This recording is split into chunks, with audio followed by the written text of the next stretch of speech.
in long form, they say aging got out, just ego, and it's a coping mechanism that our physical self uses just to survive, So it's more of a survival mechanism that our physical self uses, and ego is not a bad thing. I used to think that ego is a bad thing, but it's not a bad thing. Ego is just like,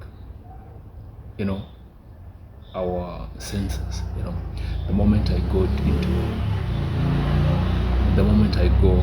into a hot stove, and I'm trying to touch it with my hands, the hands have senses to tell me that this thing is hot. I shouldn't hold it long. I should just release it.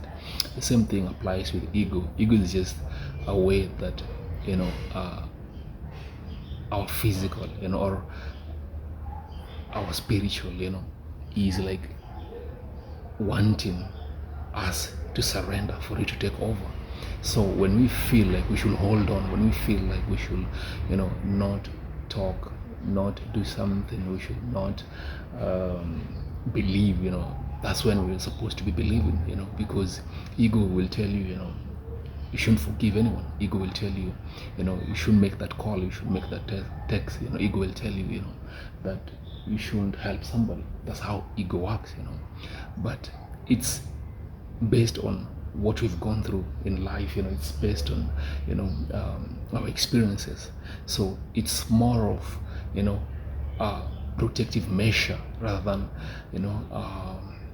something bad, so we shouldn't be looking at it as something bad. But at the same time, we're supposed to, know that when ego is starting to fighting for its survival, that's when we're supposed to be surrendering. That's when we're supposed to, let our spiritual side lead the way, because that thing that ego is protecting me from doing at that moment, that thing is what's supposed to take you to the next level. So if ego is telling me, you shouldn't make a call, you shouldn't extend, and read more, if that's what ego is telling me, then I'm supposed to be doing that, because this thing that ego is trying to protect me, it's based on what the physical can't handle,